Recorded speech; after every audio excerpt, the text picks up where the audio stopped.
भाई एक व्यक्ति ऐसा इस क्षेत्र से निकला जो फ्लाइंग ऑफिसर की दुनिया में या फिर उस क्षेत्र में कदम रख रहा है।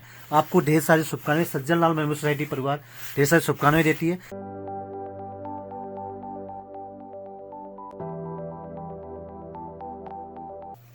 नमस्कार, मैं कमल किशोर सज्जन लाल मेमोरियल सोसाइटी में आप सभी का हार्दिक स्वागत करता हूं। और आज बड़े हर्ष का दिन है कि हमारे इस क्षेत्र 12 पट्टी क्षेत्र, जो 12 का अर्थ होता है 12 गुणा 20 यानी कि 240 गाँव का समूह, इसको हमारे पुराने लोग बोला करते थे। तो ये इस क्षेत्र में एक ग्राम सभा है बमडोली। उस बमडोली में हमारे बीच में जो बैठे हुए हैं, सामने हैं श्रीमान जगदीश बछड़ा जी, उनकी मिसेस है श्रीमती दीपा बछड़ा जी, और उनका पुत्र है श्री नीरज बछड़ा जी, जिनको पूरा क्षेत्र आज बधाई दे रहा है। बधाई क्यों दे रहा है आपको बताना चाहता हूं कि इन्होंने भारतीय वायुसेना अकादमी हैदराबाद से प्रशिक्षण प्राप्त कर भारतीय वायुसेना में फ्लाइंग ऑफिसर के रूप में शामिल हुए हैं, यानी कि ये फ्लाइंग ऑफिसर बन चुके हैं। तो इनको ढेर सारी बधाई और शुभकामनाएं हमारे श्रीमान नीरज बछड़ा जी। नीरज जी, आपको ढेर सारी बधाई और शुभकामनाएं हैं। और जो ये आपने अपनी जो मंजिल पाई है, उसको आप इस मंजिल में जो भी आपके साथ परेशानियां आई होंगी या फिर इस मंजिल में पाने के लिए आप किस किस को धन्यवाद करना चाहते हैं? सबसे पहले मैं अपने माता पिता को, अपने चाचा चाची, जितने भी मेरी पूरी फैमिली को, और मेरे जितने भी टीचर्स थे जिनने मुझे बचपन से पढ़ाया। उसके बाद जब मैं हॉस्टल गया नवोदय से पढ़ा, तो नवोदय में मेरे फिजिक्स के टीचर थे मिस्टर ताजवर सिंह, उनने मुझे पढ़ाया। उसके बाद मेरे मेंटर विनोद चैसर सर भैया, उनने मेरे को पढ़ाया। इन सब को मैं धन्यवाद करना चाहता हूँ। अच्छा, इंटर पास करने के बाद फिर आपने इस जो ये रास्ता है आपने कैसे चुना, और इस बारे में कैसे आपको जानकारी थी कि ये रास्ता चुनना चाहिए हमने? डिफेंस का तो बचपन से मन डिफेंस का था, क्योंकि एरिया ये है कि हर कोई हाँ, डिफेंस की प्रिपरेशन करता है। तो शुरुआत हुई थी एनडीए से 2017। तो 2017 में फर्स्ट एनडीए दिया था, बट वो क्लियर नहीं हुआ। उसके बाद 2 अटैम्प्ट और दिए, उन पर भी क्लियर नहीं हुआ। फिर मैं नॉर्मली जो रिक्रूटमेंट रैलीज होती हैं इन सब में चला गया था। तो इन सब में मैं रिटर्न तो हर बार निकलता था, 7 to 8 टाइम्स निकला था, but her bar medically out हुआ था।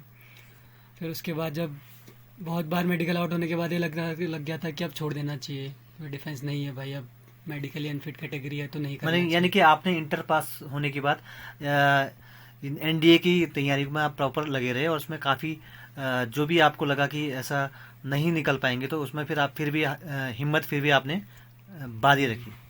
हाँ जी। फिर उसके बाद साथ में ग्रेजुएशन भी चलता रहा, तो फिर ये चीज़ें भी पता थी कि एनडीए के बाद सीडीएस एंट्री होती है, एफकेट एंट्री होती है। तो मैं सीडीएस की प्रिपरेशन कर रहा था। तो बेसिकली ये होता है कि जो सीडीएस के लिए प्रिपेयर करता है उसके लिए एफकेट निकालना थोड़ा सिंपल हो जाता है, क्योंकि एफकेट एयरफोर्स खुद करवाती है, तो थोड़ा इजी पेपर होता है। और सीडीएस यूपीएससी कराता है तो उसका पेपर थोड़ा टफ आता है। सीडीएस के लिए तो शायद मेरे ख्याल से ग्रेजुएशन करना पड़ता है। हाँ जी, ग्रेजुएशन। आपने ग्रेजुएशन की भी? ग्रेजुएशन के साथ साथ तैयारी कर रहा था। अरे, ग्रेजुएशन कर रहे थे साथ साथ ही आपने एक पहले एम बना लिया था कि मैं सीडीएस की तैयारी करूंगा, अभी एनडीए में नहीं निकल पाया, कोई बात नहीं, सीडीएस की तैयारी करूंगा। हाँ। अच्छा। तो फिर साथ में फिर कॉलेज गया, तो कॉलेज में ग्रुप बन गया था हमारा कि हम लोग सब साथ में प्रिपरेशन। पिथौरागढ़ के कॉलेज में? हाँ। अच्छा, वेरी गुड। तो फिर उसके बाद उस ग्रुप में बहुत सारे लोग थे जो प्रिपरेशन करते थे, वो भी मेरे जैसे, कभी कॉन्फ्रेंस आउट हो गए, कभी कुछ हो गया। तो फिर फाइनली एक हमारे ग्रुप से एक लड़की थी, चांदनी दी, वो मेरी स्कूल में मानस में मेरी सीनियर थी। मैंने स्टार्टिंग में एकेडमिक्स माइनस से की थी। तो स्टार्टिंग में उस ग्रुप से सबसे पहले वही निकली थी। तो जब वो निकली तो फिर थोड़ा कॉन्फिडेंस आया कि ये निकल सकती तो हम भी कर लेंगे। अच्छा। फिर उसके बाद जब सीडीएस निकला पहली बार, तो तब सोचा था कि हाँ ये निकल रहा है एग्ज़ाम, तो अब एसएसबी की प्रिपरेशन करते हैं। फिर एसएसबी में ये है कि 5 दिन का इंटरव्यू होता है। उस इंटरव्यू में आपको फिजिकली भी देखा जाता है, आपकी डिसीजन मेकिंग देखी जाती है, आपके कम्युनिकेशन स्किल्स देखी जाती हैं। ये सब चीज़ें देखने के बाद फाइनली आपको एक कॉन्फ्रेंस बैठते हैं। उस कॉन्फ्रेंस में 10 से 15 ऑफिसर्स होते हैं। वो फिर आपके डिसीजन लेते हैं कि आपको हम फौज में एज अ ऑफिसर रख सकते हैं या नहीं। तो फिर उससे पहले जिस अटैम्प्ट में मैं रिकमेंड हुआ था वो मेरा चौथा अटैम्प्ट था। इससे पहले मैं 4 बार कॉन्फ्रेंस आउट हो चुका था। अच्छा। तो फिर उस टाइम ये हुआ था कि स्टार्टिंग में लगता था कि हाँ कॉन्फ्रेंस तक तो पहुंच रहे हैं, कि हो जाएगा। फिर थोड़ी बहुत गलतियां जो होती थी हर बार रिपीट करते थे, तो उनको करेक्शन किया, फिर नेक्स्ट अटैम्प्ट में गए। तो फाइनली उसके बाद मैंने एक जगह से कोचिंग ली थी, देहरादून से। तो फिर वहाँ जाके पता चला कि छोटी सी गलती थी एक, जिसको मैं बार बार रिपीट कर रहा था। तो फिर वो गलती वहाँ जाके सही की। उसके बाद नेक्स्ट अटैम्प्ट में जब गया तो फिर वहाँ मैं रिकमेंड हो गया था एफकेट के लिए। फिर उसके बाद मैंने नेक्स्ट अटैम्प्ट दिया था इंडियन कोस्ट गार्ड के लिए, असिस्टेंट कमांडेंट पायलट एंट्री। तो वहाँ भी फिर मैं इसके बाद रिकमेंड हुआ। फिर फाइनल मेरिट आई, तो फिर लास्ट ईयर जनवरी 15 को मैं एकेडमी ज्वाइन किया था। तो ये जो आपका सीडीएस से जो सफर था आपका सीडीएस की तैयारी के बाद, तो फिर ये रास्ता है, इसके लिए क्या एफकैट निकालना होगा? हाँ, एफकैट, डायरेक्ट आप एयरफोर्स में सीडीएस एंट्री के थ्रू भी जा सकते हैं। ठीक है। बट ये होता है कि सीडीएस में एफकैट एंट्री सिर्फ पायलट कोर्स के लिए होती है, आप सिर्फ पायलट बन सकते हैं। अच्छा बट एफकैट के थ्रू आप ground duty as well as engineering बाकी ब्रांचेस के लिए भी जा सकते हैं। अच्छा, मतलब सीडीएस निकालना जरूरी है। सीडीएस के अगर आप सीडीएस निकालते हैं तो आपके पास 3 ऑप्शन रहते हैं, या तो आप आई में जा सकते हैं, या ईएफए, या फिर ओटीए। तो जो एज सीडीएस एंट्री एएफए आता है, एयरफोर्स एकेडमी में आता है, वो डायरेक्ट पायलट एंट्री आती है, सिर्फ पायलट बनते हैं उसकी। अच्छा, और जो एफकैट एंट्री के थ्रू आते हैं उनमें ground duty as well as pilot course दोनों आते हैं। दोनों में अगर डायरेक्ट कोई बंदा एफकैट देगा तो सीडीएस की जरूरत नहीं है? नहीं, फिर भी अकेडमी चले जाएगा। फिर भी जाएगा। हाँ। लेकिन जो सीडीएस के माध्यम से जाएगा तो उसके पास सिर्फ उसके बाद ऑप्शंस होंगे कि वो आई में भी जा सकता है, स्विच कर सकता है। जैसे कि आपके पास 3 सीडीएस के थ्रू हम 3 अकेडमीज में जा सकते हैं, 4 अकेडमीज में जा सकते हैं जाने के लिए। तो बट बीटेक चाहिए होता है हमको नेवल अकेडमी में जाने के लिए। अच्छा, तो जैसे एज अ नॉर्मल ग्रेजुएशन कोई कर रहा है तो उसके लिए आर्मी एयरफोर्स दोनों प्रेफरेंस। और एफकैट या सीडीएस दोनों के लिए हमारी ग्रेजुएशन किससे होनी चाहिए? आपको अगर एज अ पायलट आने एयरफोर्स में तो आपको पीसीएम जरूरी है 12th में विद 60% मार्क्स। और उसका ग्रेजुएशन कोई मतलब नहीं, खाली ग्रेजुएशन में भी 60% मार्क्स होने चाहिए। किसमें, मैथ्स में? बीटेक। बीटेक। बीटेक। और अगर आपको सीडीएस के थ्रू आईएमए या ओटीए जाना है तो सिर्फ आपका ग्रेजुएशन देखा जाता है, सिंपल ग्रेजुएशन। हाँ। और वैसे अगर हम लोग सिंपल अगर क्या नाम का एफटेक में जाना चाहते हैं उसके लिए भी 60% ग्रेजुएशन में मार्क्स। अच्छा, और 12 में पीसीएम? 12th में पीसीएम सिर्फ पायलट एंट्री के लिए। पायलट एंट्री के लिए। तो फिर वहां जाके बाद फिर कैसे सफर रहता है फिर? आप एकेडमी ज्वाइन करते हैं तो एकेडमी में फिर स्टार्टिंग से आपको वहाँ कुछ स्क्वाड्रन्स हैं, 6 स्क्वाड्रन में आपको बांट दिया जाता है। फिर स्क्वाड्रन के बाद आपको फिर स्टार्टिंग फिजिकल फिटनेस ट्रेनिंग से शुरू होता है।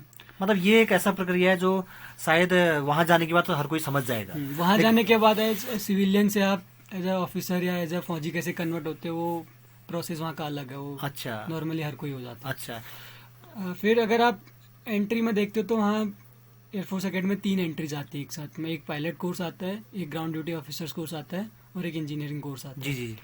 तो पायलट कोर्स का तो सिर्फ वो फ्लाइंग से मतलब होता है, वो सिर्फ फ्लाइंग करते हैं। जो ग्राउंड ड्यूटी ऑफिसर्स कोर्स होता है उसमें अलग अलग ब्रांचेज हैं, जैसे एडम है, administration, logistics, accounts, education, metrology, और अभी नई से रखी है वेपन सिस्टम। अच्छा। तो एडम, फिर उसके बाद एडम को फिर से वहाँ बाइफरकेट कर देते हैं फाइटर कंट्रोलर और एयर ट्रैफिक कंट्रोलर्स में। मेरा एयर ट्रैफिक कंट्रोलर है। लॉजिस्टिशियन को लॉजिस्टिक्स ब्रांच पूरा logistics chain supply, management supply, इन सब को डील करता है। अच्छा। अकाउंट्स पूरा एयरफोर्स का पे एंड अकाउंट सेक्शन को डील करता है।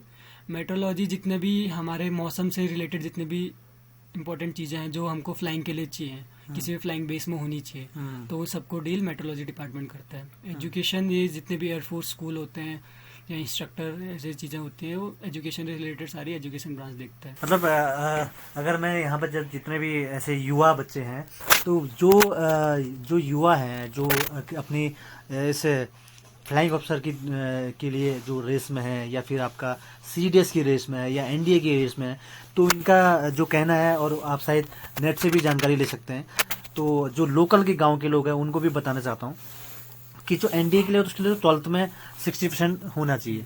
लेकिन अगर वो एनडीए में नहीं निकल पाया तो वो अगर सीडीएस के लिए तैयारी करता है तो ग्रेजुएशन कंपलसरी होनी चाहिए। ग्रेजुएशन चाहे वो किसी भी सब्जेक्ट से हो, लेकिन 12th में पीसीएम जरूर होनी चाहिए, है ना।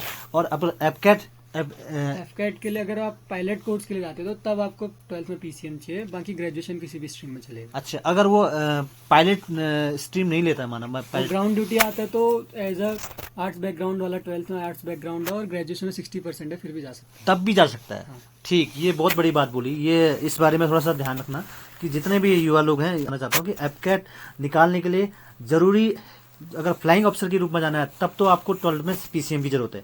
यदि आपको पीसीएम में, अगर आपका पीसीएम नहीं है, आर्ट साइड है, तो आपको एफकैट में दूसरा सेक्टर मिलेगा, लेकिन आप जा सकते हैं उस क्षेत्र में, है ना। यही आप कहना चाहते हैं। तो आपको इसके लिए बहुत बहुत बधाई और शुभकामनाएं, क्योंकि ये एक मंजिल पाने के लिए इतनी जानकारियां भी रखनी जरूरी है, क्योंकि इतनी जानकारी जब तक नहीं होगा बच्चे को, और पूरा एक टीम नहीं होगी आपके साथ, क्योंकि ये जहां तक मुझे लगता है कि ये आपको एक टीम के माध्यम से ज्यादा सपोर्ट मिला होगा, है ना। तो बहुत बहुत बधाई, आपको शुभकामनाएं। और अभी आपको कैसा फील हो रहा है? कितने लोगों ने आपने बधाई दे चुके हैं आपको? अभी तक तो बहुत लोग मिल चुके हैं, सारे फ्रेंड्स हैं, सारे टीचर्स हैं, गांव के लोग हैं, अच्छा, रिलेटिव्स हैं, सबने दी है। अच्छा। एक यहाँ का मील का पत्थर है हमारे क्षेत्र के लिए कि भाई एक व्यक्ति ऐसा इस क्षेत्र से निकला जो फ्लाइंग ऑफिसर की दुनिया में या फिर उस क्षेत्र में कदम रख रहा है। आपको ढेर सारी शुभकामनाएं, सज्जन लाल मेमोरियल सोसाइटी परिवार ढेर सारी शुभकामनाएं देती है। साथ में उन सभी तमाम गरीब जो हम लोग कोशिश करते हैं उनकी मदद करने का, उनकी जितनी भी दुआएं, उन दुआओं के साथ आपका ये आगे का सफर अच्छा चले। इन्हीं शुभकामनाओं के साथ हम आपको बधाई देते हैं। साथ में अब आप बात करते हैं आपके पिताजी और माताजी से। मैं सबसे पहले तुम पूछूं कि तुम ये जो इस सफर में इस बच्चे ने जो आपको क्या इस संबंध में पहले से कभी बताया था कि मैं इस क्षेत्र में जाऊंगा, या फिर कभी इसने कोई ऐसी आपको ऐसे रिक्वेस्ट की कि मुझे ऐसा कुछ करना है?